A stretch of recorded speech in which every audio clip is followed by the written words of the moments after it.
2000 বছর আগের কথা। আরবের এক মরুভূমির শহরে একজন অত্যন্ত ধার্মিক আলেম বাস করতেন।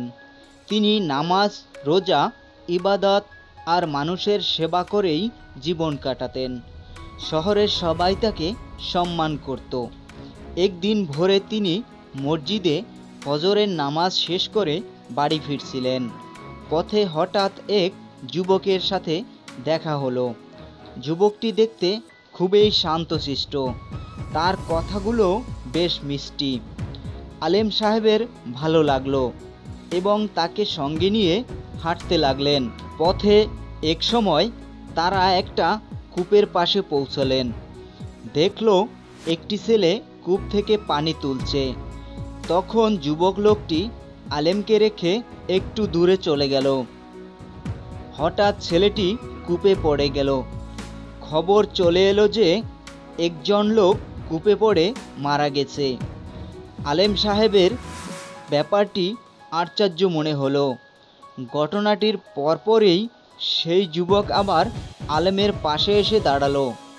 আলেমের মনে সামান্য সন্দেহ হলো, এই ছেলেটি কে, এখানে আসলো আর একটি লোক কূপে পড়ে মারা গেল। পরের দিন আবার একই ঘটনা ঘটল। শহরের বাইরে তারা দুজন এক বাজারে গেল এবং ছেলেটি আলেমকে রেখে একটু দূরে গেল। একটি উট হঠাৎ পাগল হয়ে একজনকে পিষে দিল আর লোকটি মারা গেল এবং তার কিছুক্ষণ পরেই ছেলেটি হেসে হেসে আলেমের কাছে এসে বলল। এবার আর আলেম চুপ থাকতে পারলেন না। তিনি ছেলেটিকে বললেন, তুমি কে? যেখানেই তুমি যাও মৃত্যুর খবর আসে, এ কেমন রহস্য? ছেলেটি কিছুক্ষণ নীরব থেকে বলল, আমি মৃত্যুর ফেরেশতা। আল্লাহ আদেশেই আমি জান কবজ করি। আজ আমি তোমার সঙ্গেই আছি যাতে তুমি সত্যটা বুঝতে পারো। আলেমের শরীর কেঁপে উঠল। তিনি বললেন, যদি সত্যিই তুমি মৃত্যুর ফেরেশতা হও তবে বলো পরবর্তী মৃত্যু কার জন্য অপেক্ষা করছে?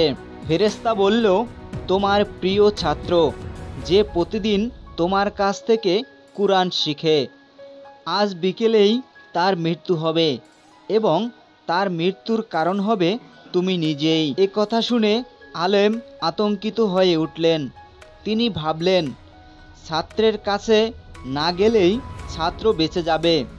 তাই তিনি ইচ্ছে করেই ছাত্রের বাড়ি না গিয়ে অন্য পথ দিয়ে বাড়ি এলেন।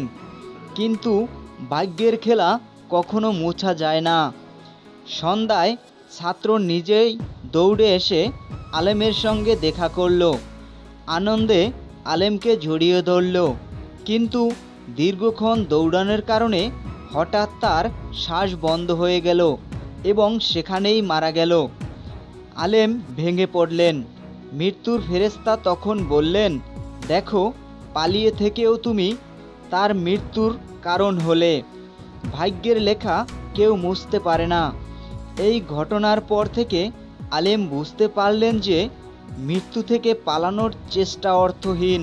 প্রতিটি প্রাণীই মৃত্যু নির্ধারিত, তবে দোয়ার মাধ্যমে আল্লাহ চাইলে মৃত্যু আগে পিছে করাতে পারেন।